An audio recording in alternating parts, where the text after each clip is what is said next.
Untuk membahas sidang etik kasus Brimo penabrak pengemudi ojol Afan Kurniawan, siang hari ini melalui sambungan virtual ada Komisioner Kompolnas Gufron Mabruri. Selamat siang Pak Gufron, ada Bella di studio. Selamat siang, Mbak Bella. Ya Pak Gufron, apa saja tahapan utama dalam sidang Komisi Kode Etik dan Profesi Polri di siang hari ini untuk kasus ini dan bagaimana Kompolnas memantau agar prosesnya berjalan transparan dan sesuai dengan prosedur? Ya, saya kira ya ini sesuai dengan komen kita bersama ya pada saat gelar perkara yang kami hadiri kemarin ya agar proses apa namanya etik ini dijalankan secara transparan. Maka dari itu Kompolnas sendiri ya kami sejak dari awal ya kami turun melakukan pengawasan sampai hari ini kami juga menghadiri ya diundang untuk menghadiri sidang etik yang berlangsung hari ini. Ya harapannya sesuai dengan apa namanya komitmen kita bersama proses yang berlangsung hari ini benar-benar transparan ya akuntabel sehingga apa yang diharapkan oleh keluarga korban masyarakat ya ada penegakan hukum yang tegas ya terkait dengan peristiwa yang terjadi beberapa hari lalu ya terhadap para terduga. Saya kira itu secara umum ya. Nanti kita akan Kompolnas akan terus mengawasi proses berlangsung sidang yang berlangsung hari ini. Mhm. Lalu Pak, bagaimana hasil gelar perkara kemarin ya tanggal 2 September ini mempengaruhi agenda sidang etik khususnya terkait potensi tuntutan pemberhentian tidak dengan hormat atau pemecatan? Ya,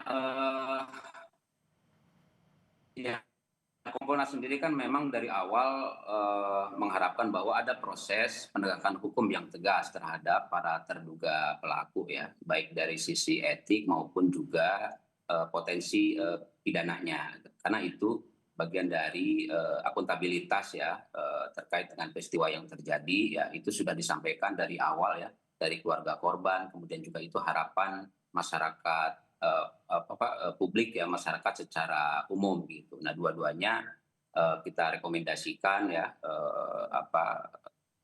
untuk etik ada apa namanya PTDH, kemudian juga untuk pidananya harus tetap dijalankan karena seperti dalam apa yang kita dari sidang gelar yang kita ikuti kemarin unsur-unsur potensi pidananya.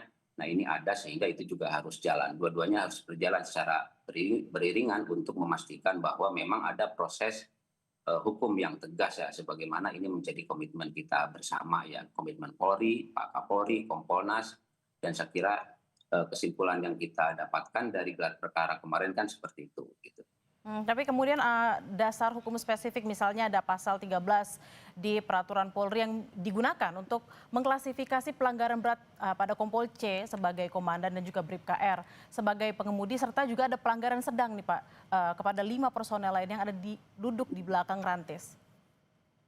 Ya, itu nanti akan kita cermati selama proses persidangan ya terkait dengan pasal-pasal yang disangkakan kepada para terduga ya. Kan itu ada dua kategori ya, pelanggaran berat dan pelanggaran ringan.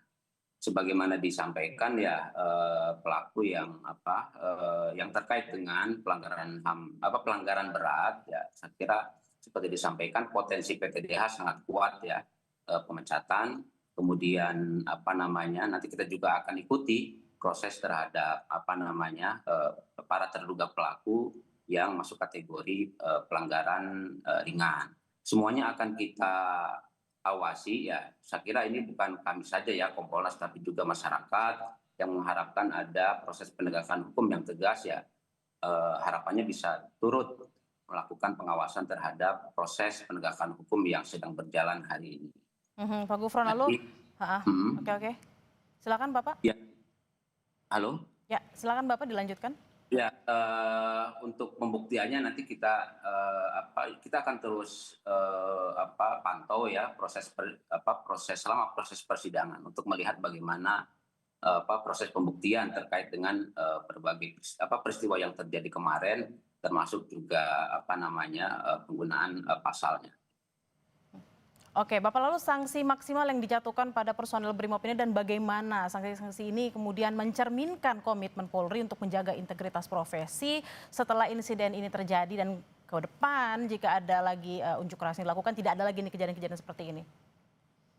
Ya, saya kira dari awal sudah jelas ya, bahwa ada komitmen untuk melakukan penegakan hukum yang tegas terhadap para terduga pelaku ya, dan prosesnya itu kan sudah berjalan ya, terhadap yang diduga melakukan pelanggaran berat, potensinya PTDH, pemecatan, kemudian juga untuk yang terduga pelaku pelanggaran ringan, saya kira itu juga sudah disampaikan potensi sanksi yang akan dijatuhkan.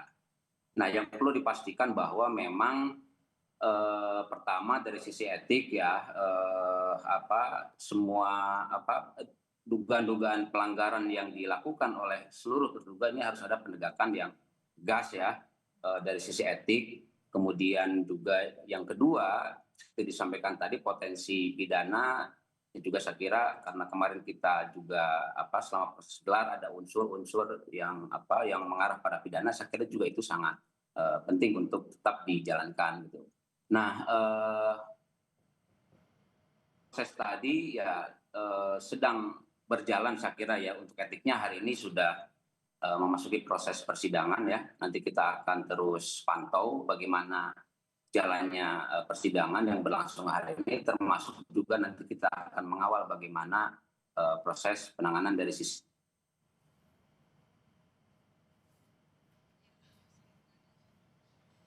Pak Gufron? sudah mulai dilakukan ya. Halo? Ya, ya, silakan Bapak. Sudah mulai proses untuk yang mengarah kepada aspek pidananya. Gitu. Kan kemarin juga ada dari Barreskrim yang hadir ya. Ya, baik. Kita memang akan menantikan seperti apa nanti hasil dari sidang kode etik yang dilaksanakan pada siang hari ini, juga menjadi pengawasan bersama tentunya. Terima kasih atas obrolan pada siang hari ini, Gufron Mabruri, Komisioner Kompolnas. Selamat beraktivitas kembali, Bapak.